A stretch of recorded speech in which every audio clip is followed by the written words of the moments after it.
Hello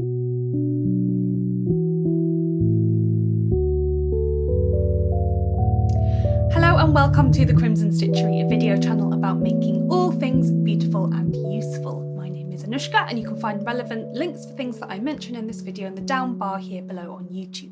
In this month's episode of my knitting vlog, I'll be sharing everything that I've been working on over the last month. It's been a little while since I've done a kind of show and tell video, and that is because I've been switching up the format of the videos that I'm making and releasing here on YouTube.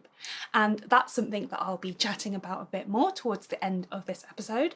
But first, I just want to say that this vlog is coming to you courtesy of all my lovely patrons over on Patreon. This month I did start the Crimson Stitchery's Patreon page, and it's already grown to be a really lively and exciting place full of wonderful people. So do check it out if it's something that interests you. Let's just get straight into it. It's been a funny month. I feel like on the one hand, I've been knitting on lots of bits and bobs here and there, but then somehow at the same time I didn't think that I had that much to show you. But then when I started gathering it all together in order to film this video, I realised that actually I was probably wrong. So firstly, I do have a finished object, or what I'm counting as a finished object, which is this pair of scrap socks that I've been knitting for a little while now. You can see there's just one thread hanging loose, but I'm counting, or not one actually, that's a complete lie. There's 3 threads hanging loose that I still need to stitch in, but I'm counting these as a finished item. And they are a gift that I started making for one of my very, very best friends. It's her birthday coming up. And yeah, it's a scrap socks. You might recognise some of the yarns actually if you've been following along the Crimson Stitchery over the last couple of years. Actually, you know, I've made things, I've shown off finished items with this fluorescent pink, with this salmony hand-dyed, and with the blue. So this is a pair of scrap socks that I'm knitting out of my Stashless Year endeavour, something that I started in 2020 last year and that I'm continuing this year. And do check out my video that I recorded this month, all about everything that I learnt from my Stashless endeavours over the last year. And I did have some requests where people asked me to do an updated kind of stash video to show what my yarn situation is like now, a year later. And I've also had people ask me, you know, for some recommendations about patterns and scrap patterns and so on. And yeah, all of that kind of stuff is coming. As usual, I have a to-do list as long as my arm that I'm just steadily chipping away at. But again, I'll talk about this a bit more at the end of the video about what I'm planning for the Crimson Stitchery in 2021. But yeah, you might recognise this lovely steely aqua kind of blue, which I used originally for my Twister Lolly Socks design, which was the first sock design that I released last year, first of 4. And this was really just a project to use up lots and lots of leftovers, and I need to get these in the post now. But the reason they took me so long to finish is because I filmed a tutorial about grafting sock toes using kitchen stitch, and that's something that I've been meaning to do for ages, and I'm glad I've finally managed to do that, so I could now pack away these socks and send them off to the recipient, who I know is going to be pretty excited about that. And the pattern is just an improvised pattern. It's just got a 1x1 rib at the top calf and a 2x2 rib through the rest of the sock. So pretty straightforward overall. So yeah, really happy that I've finally finished those off.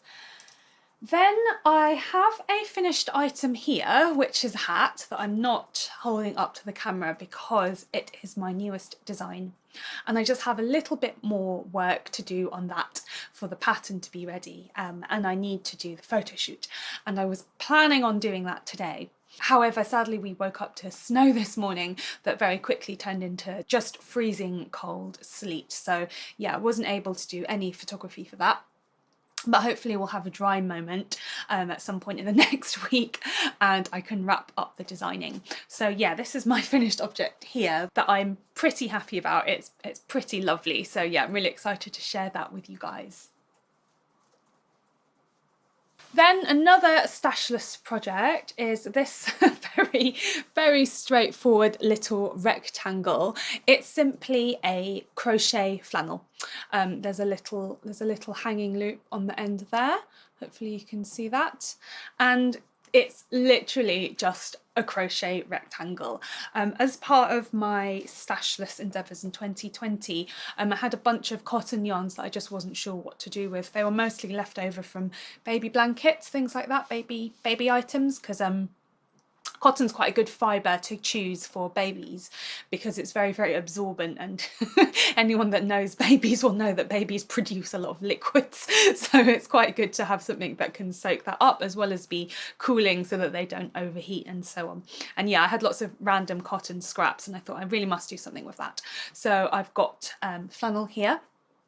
I am still kind of slowly but surely trying to kind of work through some zero waste principles in my life and in my household. I say slow because it is difficult. You know, you are literally fighting against the kind of consumer tide of plastic packaging. It's quite tough. But one of the things that I would like to do is stop using so many disposable cotton pads for things like, you know, cleansing your face and, you know, nail polish and so on and so forth. So I thought, actually, let's try and make up much more cotton flannels, washcloths if possible. And as I have a lot of the same kind of colours, because I think I did a bunch of baby blankets a while back that were all in like reds and oranges, so that I can differentiate between the individual cloths. I thought I could just use different types of crochet stitches, but this is just a very basic trebles, which I think in US crochet is double crochet, so just like the fundamental kind of stitch. And yeah, I'm going to need quite a few of these because I want to you know, only use the flannels once or so before I pop them in the wash, because obviously having damp flannels hanging around is like not great for bacteria, you know, for washing your face. So yeah, kind of dull but necessary, and it's just one of those like everyday items that's quite easy and simple and good to kind of churn out and maybe even stockpile for gifts for next year if I'm feeling very generous.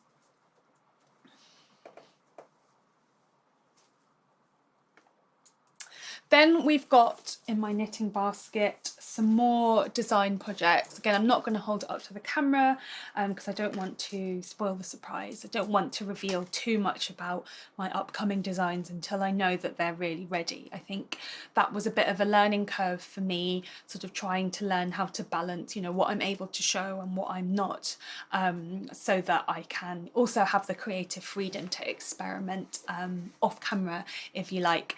And yeah, that's another thing that's quite nice about the Patreon, is that I can share a bit more stuff in a sort of closed manner behind the scenes, and then when I'm ready to really reveal it to the public, then I can do that with a bit more panache, which is great. But this is going to be a sock design, and I've got to the heel turn on the first sock, and so I just need to do a bit more calculations for the heel. And it's a really lovely cabled sock design. I spent last year designing the warm weather socks collection, which, you know, was a deliberate choice. I had this sort of concept and sort of what I wanted to do was work through a bunch of sock designs that fit really well for warm weather, and I was sort of playing around with things like negative ease and thinking about stitch patterns and what works well for, yeah, when it warms up. But then obviously now I definitely need to design and write patterns for socks that are suitable for cold weather. So yeah, I'm thinking cables, I'm thinking snuggly things, I'm thinking heavier weight sock yarns. But because this is written for a sport weight sock yarn, I would also like to give it for a 4-ply weight option so that it's a bit more versatile, so that more people can knit it, since 4-ply weight sock yarn is just much more common. But yeah, so hopefully the first of a few. I have honestly so many design ideas brewing. I've got some more swatches here, nothing that interesting, just cream and in the round, as you can see there. That's for a hat design, and I've got quite a lot of the yarn. It's from my stash. So again, it's a stashless endeavour that I will be also hopefully doing a sweater with. So a hat and a sweater coming up. I just need to take some time to sit down and do all of the calculations and measuring and figure that all out. And I'm quite looking forward to being at that point where I can kind of just go. But out of everything, what I've been working on the most across this January, just getting quite tangled up in needles here, is my scrap blanket. Hooray! So These two, I've got 4 strips out of 5 now, and these two you will have seen already. So if I stand up, it's lovely. It's really looking like lanterns, which is what I wanted it to be. So these are the old ones that I started last year. And then these are the new ones. And I think this one on the left is my most recently finished strip. So more lanterns. As you can see, it's very scrappy, and I'm actually starting to run out of yarns, which is good and bad, but I really don't want to buy any yarn for this at all because this item at the back, this Crochet Hexagons blanket.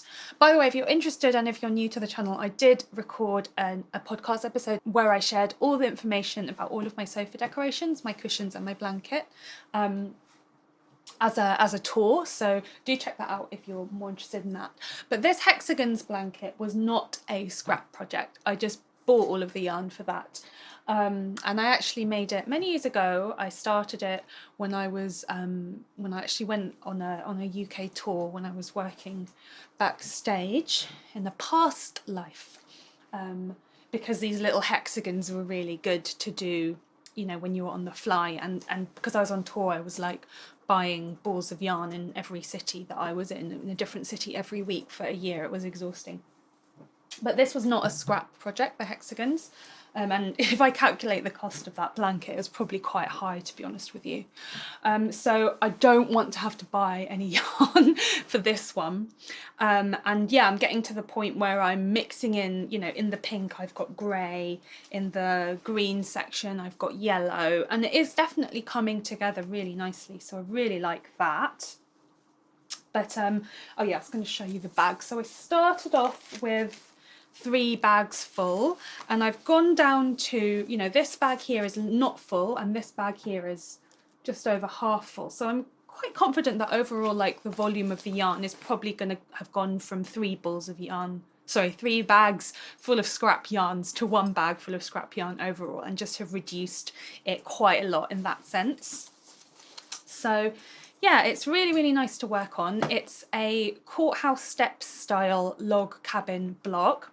And yes, before anyone asks again, yes, I am going to record a tutorial of me knitting through one of the blocks. So I've got 1 more strip left to do, so I can, yeah, record the tutorial when I'm doing that. Yes, I'm really excited about the prospect of doing much more kind of informational videos, you know, more teaching and more tutorials for the Crimson Stitchery in 2021.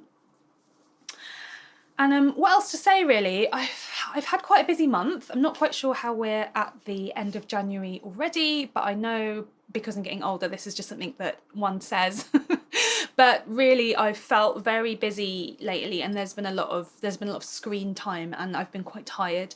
So yeah, it's been nice just to do something simple, something in garter stitch and with scraps. And because it's a log cabin, you know, you just work in these small little pieces. So some nights I've just done like 1 tiny little piece, and that's all I've managed to do. So it's nice still just to at least do that. And yeah, this is pretty much what I've been working on. Like, I've had the little spurts on the design projects, and then I've slowed down on those again. But yeah, just sometimes all you can manage is something simple. And also that's something that I've been thinking about more and more with my designs, because sometimes designing things that are simple and, you know, quote unquote easy is actually really difficult, because you have to think about harmony and balance, you know, and line. And I think when I started the Crimson Stitchery, I'm pretty sure that most of my audience at the beginning were very experienced knitters.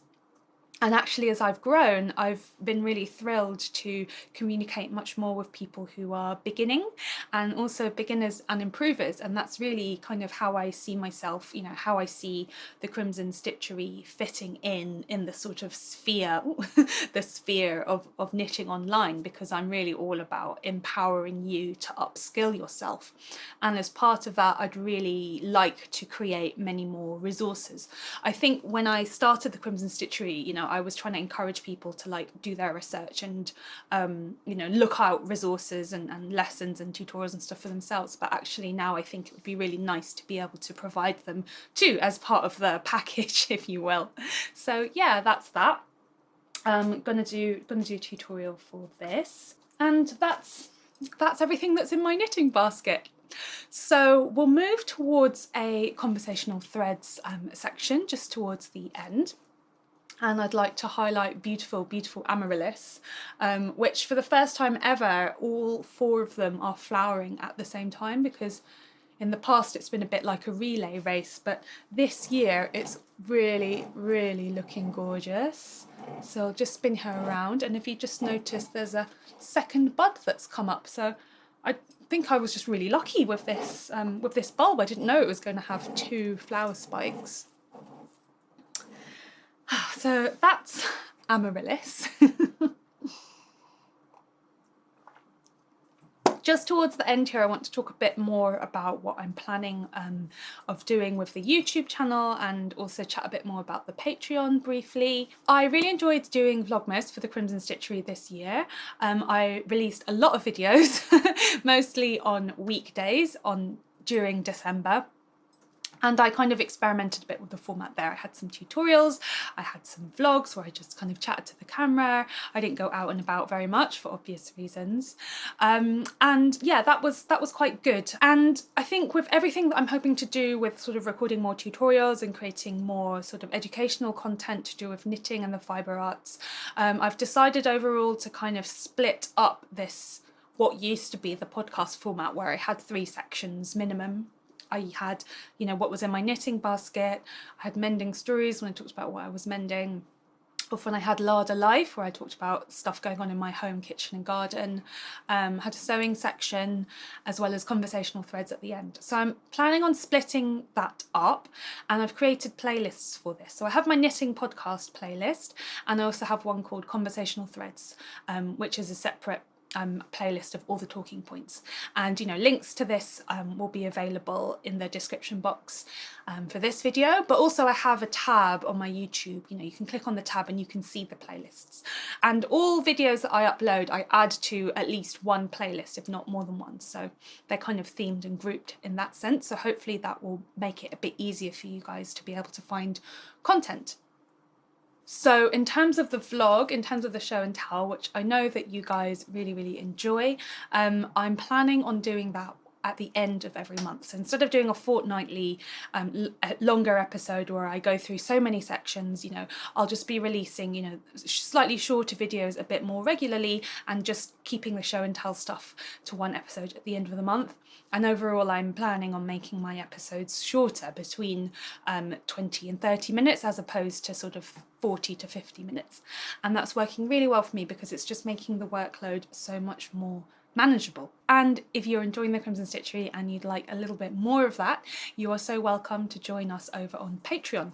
Patreon is a platform that allows you to support the Crimson Stitchery with a monthly subscription in exchange for various different types of exclusive content, but also, quite crucially, access to a community of like-minded people. We've just hosted our first ever Patrons Knit Night, which we did online, and it was really lovely and so wonderful getting to know everyone there. It's just such a talented bunch of people, and I was quite in awe of everyone, and really, really grateful for the support. I would just like to add that I understand that a monthly subscription isn't suitable for everybody, and I'm really, really grateful for the people that have chosen to support the Crimson Stitchery over on Ko-fi, where you can buy me a coffee, so to speak, and contribute to the costs of the Crimson Stitchery. And also everybody that just continues to watch, to like, to subscribe. I'd like to give a shout out during my monthly vlogs to patron supporters at the Crimson Queens level. We have 4 different tiers available on Patreon, and they've all got very, very camp names and red themed names that I came up with my mum, actually. So do head over there to check it out. So thank you so much to my Crimson Queens. We have Shelley, we have Angie Scheitel, and we have Jamie Pung. Thank you so much. So yeah, that concludes everything from me for my January makes. It's felt quite bitty. We are still in lockdown again. It sort of feels it almost feels like it's pointless mentioning it because we were in lockdown so much last year. We were in lockdown again in November. We came out for a week in London. We went back into the restrictions. We carried on in the restrictions and then we were just back in lockdown again. I think that's sort of one of the things that has been quite hard for me to focus. I've been working really hard and sort of trying to play catch up because just this whole pandemic situation has made, I think, focus and deep work quite challenging. And I'm looking forward to, you know, working through my designs and working through my knitting projects. And as always, looking for the silver lining in the clouds. I know that they're there. This week I am really, really thankful that my elderly grandparents have managed to receive their first dose of the vaccine, and it's just been a massive, massive sigh of relief. And also, you know, we had, as I just mentioned, we had the first patrons knit night, and that was definitely another massive, massive silver lining to this very difficult time, which is that we do have communities around us. And I think that's, you know, that's just one of the things that's hand in hand with everything, you know, the technological revolution over the last 30 years, is that on the one hand, you know, technology can divide us, but on the other hand, it does provide so many opportunities to build communities, and online communities are very, very real too. So I would love to know how you are doing. Drop me a comment down below and let me know what you're working on, and have you managed to find any silver linings in the clouds this week? I'm sitting, it's Sunday evening recording this, I'm sitting next to the radiator. I'm wearing 2 woolen turtlenecks, one of which I knit myself and one which I didn't. It's like a merino base layer because it's been so cold. And yeah, you just have to try and think of the things that are getting us through this period of time and just do our best. So that's everything from me today. If you've enjoyed this video, please do hit the like button down below and subscribe to the Crimson Stitchery for much more exciting stuff to come over 2021. Take care, everyone. Bye bye.